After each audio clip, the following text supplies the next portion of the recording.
अस्सलाम अलैकुम जी। पा आ गई हैं कचहरियों खाली।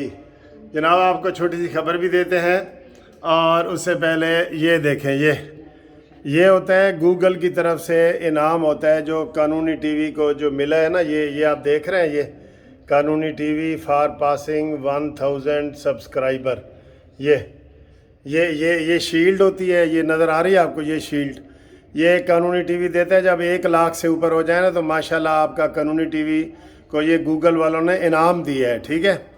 और ये एक मेरी तस्वीर साथ पुरानी लगी हुई है जब मैं कॉलेज में इस्लामिया कॉलेज सिविल लाइन में प्रेसिडेंट होता था। ये और इसके नीचे ये 2 गोल्ड मेडल लगे हुए हैं। ये देखें, ये 1982-83 ये दोनों गोल्ड मेडल मुझे नवाज शरीफ ने पहनाए थे कॉलेज में आके। देखे जब मैं प्रेसिडेंट था ना, ये दोनों गोल्ड मेडल नवाज शरीफ ने पहनाए थे। तो नवाज शरीफ जिंदाबाद। ये दिखाने का मकसद ये है कि कानूनी टीवी आपका है, माशाल्लाह बहुत तरक्की कर है। और ये सारी खबरें हैं। अभी जनाब बहुत ब्रेकिंग न्यूज़ आ रहे हैं, लेकिन अभी जो मैं आपको ब्रेकिंग न्यूज़ थोड़ी सी दे रहा हूँ ना, ये कल मैंने एक इस वक्त वीडियो बनाई थी और 24 घंटे के ऊपर देखें उसके ऊपर अमल भी हो गया। मैंने इस वक्त वीडियो कल ये बनाई थी कि जनाब 2 बंदे हैं पीपल्स पार्टी के जो नून लीग के पीछे लगे हुए हैं, डंडा लेके सोटा लेके पीछे लगे हुए हैं, और उनको क्यों नहीं पूछा जा रहा। तो वो वीडियो बड़ी मेरी वायरल हुई और मेरे ख्याल है कि 12-15 हज़ार लोगों ने उसके ऊपर कमेंट्स किए कि मैंने नाम नहीं लिया था। मैंने कहा जी नाम बताएं, तो वो नाम उन्होंने ले लिया कि जी इत्तेज़ाज़ हसन और लतीफ़ खोसा। इत्तेज़ाज़ हसन का आपको पता है वो वज़ीर दाखिला और ख़ारजा और पत्नी बड़े बड़े ओहदों पे रहे हैं, और खोसा साहब भी गवर्नर रहे हैं। तो ये दोनों हमारे उस्ताद हैं। जो इत्तेज़ाज़ साहब हैं वो शेर व शायरी मैं भी करता हूँ, वो भी करते हैं। तो मैंने भी किताबें लिखी उन्हें, तो वो मुझे अक्सर कहते हैं कि मुनसिफ तू सही शायर है। मैंने कहा क्यों? कहते हैं तुमने किताब लिखी है, जो किताब लिखता है वो सही। कहते हैं मेरी तो ज़बानी कलामी। बहरहाल वो इस हवाले से अजीम वकील हैं, अच्छे हैं। तो दूसरे जो लतीफ़ खोसा है उनका डायरेक्ट मैं शागिर्द हूँ। 2 साल उनके दफ्तर में मैं रहा हूँ। आज़म नज़ीर तारड़ जो आजकल वज़ीर कानून है, ये हमसे जूनियर होते थे। आसन भून साहब जो हमारे सुप्रीम कोर्ट के पिछले साल सदर थे, वो भी मुझसे 1 साल जूनियर थे। हम सारे खोसा ला चैम्बर में रहे हैं तो इसलिए कल मैंने इनका नाम नहीं लिया था। लेकिन ताज़ा खबर आई है, खिज़र साड़ा भाई है। अब ये भी नोटिस आया है कि आसिफ अली जरदारी और बिलावल भुट्टो ने सरदार लतीफ़ खोसा साहब को पीपल्स पार्टी से निकाल दिया है। ये आपको मैं बता रहा हूँ कि ये देखें कानूनी टीवी की ताकत देखें असल में ना 10-15 दिनों से खोसा साहब को पता नहीं क्या हुआ, हम समझा रहे होते हैं कि सर जी ऐसा ना करें, ये सियासत में ऐसा होता है। आप कहते हैं हमारी हुकूमत नहीं है, हम नहीं है। वज़ीर ख़ारजा किसका है, और वजारतें कितनी आपके पास हैं, स्पीकरशिप आपके पास है, पूरी आधी गवर्नमेंट में तो आपके पास होते हैं, और आप कहते नहीं जी ये शहबाज शरीफ की हुकूमत है और हम इसमें शामिल ही नहीं हैं। तो इसलिए जनाब वो जो एक्शन लिया गया है और इनसे जवाब तलब कर लिया गया और इनको पार्टी से निकाल दिया गया, और जितने ओहदे थे वो भी वापस ले लिए गए। असल बात तो ये है कि सर ये जो दोनों है ना, खोसा साहब और इत्तेज़ाज़ हसन साहब, ये इमरान खान के करीब आ गए, ठीक है। अंदर खाते मुल्क ऐसे नहीं बंदा होता कोई। वो कहते हैं ना कि नाच ना जाने आंगन टेढ़ा, ठीक ऐसे ही मैं नहीं नचती जी, मैं वेड़ा थोड़ा वेड़ा डिंगा वेड़ा है टेढ़ा।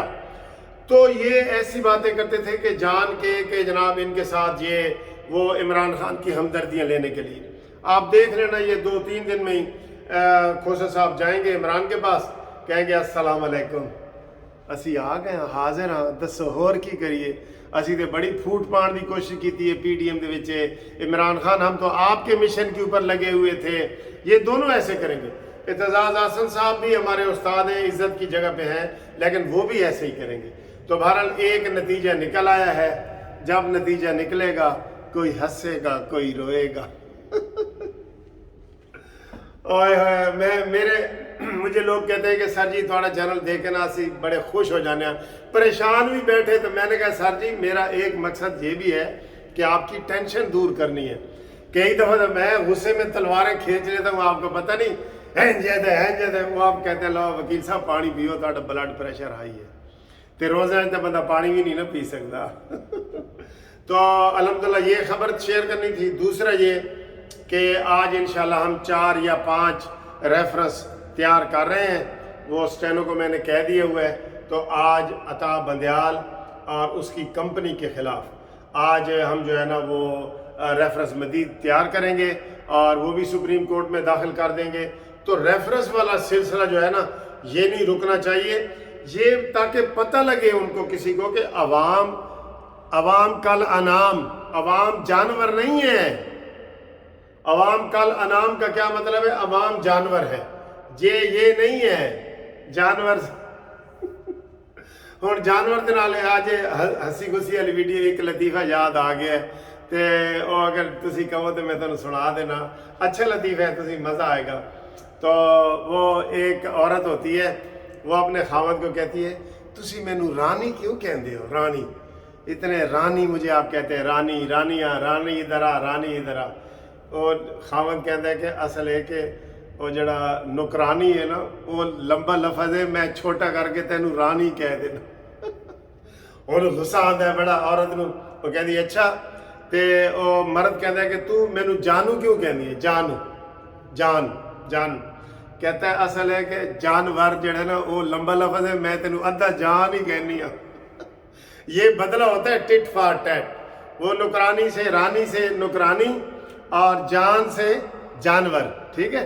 تو یہ ایک لطیفہ سا تھا جو میں نے بتا دیا ہے۔ تو باقی جناب ابھی وہ رپورٹ جمع ہو گئی ہے تو ہم آپ کو جناب اس کی تازہ ترین بتاتے ہیں۔ یہ چونکہ کھوسا صاحب والی ایک ویڈیو تھی ہماری، اب تو میں تو یہی کہوں گا نا کہ میری ویڈیو پہ ایکشن لیا گیا ہے، کیونکہ ان کے باقاعدہ ویڈیو کسی نے بھی نہیں بنائی ان کے اوپر نا، اعتزاز حسن یا لطیف کھوسا کے اوپر۔ کل میں نے بنائی ہے جو بڑی ہٹ ہوئی ہے، بہت زیادہ، آپ دیکھیں گے اس میں وہ بہت زیادہ ہٹ ہوئی ہے، تو اس کا نتیجہ سامنے آیا ہے۔ جب نتیجہ نکلے گا کوئی ہنسے گا کوئی روئے گا، ٹھیک ہے جی۔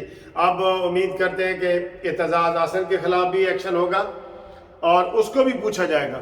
اس کو ابھی پوچھا اس لیے نہیں جا رہا کہ وہ 80 سال سے بھی اوپر کے ہیں، اور وہ کئی دفعہ کل میں نے مذاق کیا تھا، میں نے کہا دونوں کی عمریں 70 سال سے اوپر ہے، جو 72 سال کا ہو جائے اسے کیا کہتے ہیں؟ تسی دسو کیا اسے کیا کہتے ہیں؟ تو یہ ایک تازہ جی خبر تھی، باقی انشاءاللہ آپ کو میں بتاتا ہوں۔ ریفرنس جو ہے نا وہ بھرپور طریقے سے ہم کریں گے، آپ لوگ اس میں شامل ہو۔ جو اپنے نام کا کرنا چاہتا ہے 7 بسم اللہ وہ آئے، سارا کیس میں تیار کروں گا، فیس کوئی اس کی فیس نہیں ہے، صرف کاغذات کا خرچہ ہے، یہ ذہن میں رکھ لے۔ اور جو کہتے ہیں جی میں نے اپنے نام کا نہیں کرنا، تو ہمارے پاس ادھر کافی وکیل اور دوست موجود ہیں جو غریب ہیں، لیکن وہ کہتے ہیں جی اسی کرنا ضرور ہے، ٹھیک ہے، تو ہم آپ نے جو خرچہ بھیجا ہوگا نا اس کے نام کا ہم کر دیں گے۔ تو یہ سلسلہ جاری رہنا چاہیے تاکہ پتہ چلے اور قوم کو پتہ چلے کہ عطا بندیال جو فیصلے کر رہے ہیں نا وہ قوم کو منظور نہیں ہے، یوتھیوں کو منظور ہے، قوم کو منظور نہیں ہے۔ اور دوسرا یہ ہم مطالبہ کرتے ہیں جناب عطا بندیال صاحب سے، میں مطالبہ کرتا ہوں قانونی ٹی وی کے ذریعے کہ جو قاضی فائز عیسیٰ کا کیس انہوں نے کل وہ ریفرنس جو تھا وہ محفوظ کیا ہوا ہے، اس کو محفوظ نہ کیا جائے، کیونکہ وہ بلیک میلنگ میں آتا ہے۔ وہ ایک تلوار کسی کے اوپر لٹکا دو نا، تلوار وہ بلیک میلنگ میں آ جاتی ہے، لہذا ان کے فیصلہ فوراً سنایا جائے۔ آپ اس کے حق میں ہیں نا، سنایا جائے فوراً ہی فیصلہ۔ تو یہ اس وقت ایڈیشن ہاں جی، یہ وہی صبح والا فیصلہ ہے جو الیکشن کمیشن کا میں نے بتایا نا، اس کا وہ جی تفصیلی فیصلہ جاری کر دیا ہے۔ ظفر اقبال ایڈیشنل سیشن جج ہے جس نے ریورس گیئر لگا دی ہے عمران خان کے لیے، فرد جرم لگنا تھا، اب کہتے ہیں جی میں دیکھوں گا کہ یہ کیس قابل سماعت ہے بھی صحیح کہ نہیں، حالانکہ یہ چیز پہلے وہ دیکھ چکا ہے۔ اور توشہ خانہ کا کیس الیکشن کمیشن نے بھیجا ہے، جیسے ریفرنس ہوتا ہے نا وہ ریفرنس ہے، اس میں آپ رکاوٹ نہیں ڈال سکتے۔ تو یہ جناب چھوٹی سی گزارشات تھیں، رابطے کے لیے 0300472552 پہ رابطہ کریں۔ منصف اوان ایڈوکیٹ سپریم کورٹ۔ اللہ تعالیٰ آپ کو بھی خوش رکھے اور ہمیں بھی خوش رکھے. ٹھیک ہے جی.